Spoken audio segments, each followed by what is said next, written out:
गावात स्थानिक भाजी विक्रेत्यांसाठी आता सुसज्ज भाजी मार्केट उभारण्यात येत आहे। आमदार मंदाताई म्हात्रे यांच्या आमदार निधीतून 40 लाख खर्च करून सेक्टर 20 मधील ज्येष्ठ नागरिक विरंगुळा केंद्रासमोर हे मार्केट उभारले जाणार आहे। भूमिपूजन सोहळा भाजपा जिल्हाध्यक्ष डॉक्टर राजेश पाटील आणि माजी विरोधी पक्षनेते पंढरीनाथ दादा पाटील यांच्या हस्ते पार पडला। या उपक्रमाबद्दल बेलापूरकरांनी आमदार मंदाताई म्हात्रे यांचे मनपूर्वक आभार मानले। तसेच यावेळी भाजपा जनसंपर्क कार्यालयाचे उद्घाटन डॉक्टर राजेश पाटील यांच्या शुभ हस्ते संपन्न झाला।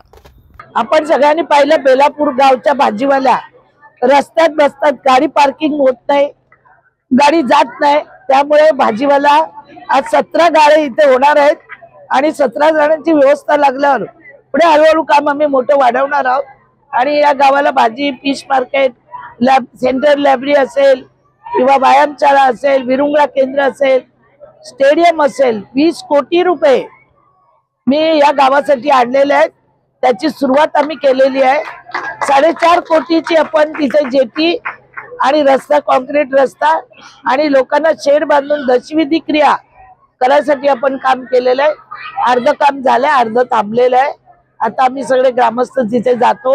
आमच्या ग्रामस्थाची ती सिडकोला दिलेली जागा आहे, सिडकोच्या बापाची जागा नाही आहे आणि कोणाच्याही बापाची जागा नाही आहे। पहिली गोष्ट, तिथे मरीना होणार होता, तो स्वतःच काम घेतलंय, मरीनाचं स्वतःच लिव्ह लायसन करून घेतलेलं आहे। तसं या गावाला आता चालणार नाही। आम्हाला आमचा रस्ता पाहिजे, आम्हाला दशविधी क्रिया करायला नाही तर आम्ही ते पत्रे सगळे उडवून टाकणार आहे ग्रामस्थ जाऊन। त्याच्यामुळे आजचं फक्त मार्केट झालंय। आता या पूर्ण तलावाचं सुशोभीकरण आणि झोपडपट्टीवाल्यांचा पुनर्विकास, त्यांना प्रत्येकाला घरं मिळतील याचा सर्वे सुरू केलेला आहे। CBD पासून, टाटा नगर पासून ते बेलापूर, CBD ते बेलापूर सगळ्याचा सर्वे करून ज्या कोणी झोपडपट्टीवाल्यांचे 12च्या अगोदरचे पेपर आहेत त्यांना प्रत्येकाला घर पंतप्रधान आवास योजनेतून दिलं जाईल। त्या आपल्या अग्रोळी गावामध्ये सुद्धा पक्षप्रवेश सगळ्या महिला ज्या आहेत त्या सगळ्या महिला आज आमच्या नेतृत्वात कमळात आलेल्या आहेत आणि त्या कमळ चिन्हाला मतदान करणार। मोदीजींचे, देवेंद्रजींचे आणि माझे हात बळकट करणार। या प्रत्येकीला घर पाहिजे, आम्ही असलं तरच यांना घर मिळू शकतं। आतापर्यंत लोकांनी मतदान घेतलं, 1000 रुपये दिले, 1000 रुपये बाजारात गेल्यावर एक चहापत्ती आणली, तेलाचा डबा आणला का 1000 रुपये संपतात।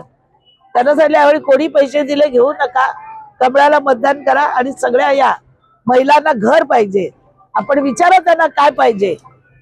आज इतकी वर्ष, आता सुद्धा पावसात तोडणार होते, सगळी घरं मी वाचवली जाऊन, त्यांना आता पावसात घराच्या बाहेर काढणार होते।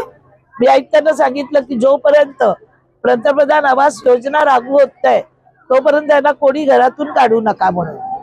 बरोबर आहे ना रे? आजची उद्योगनगरी न्यूजला सबस्क्राईब, बेल आयकॉनला प्रेस करा, लाईक, कमेंट आणि शेअर करा।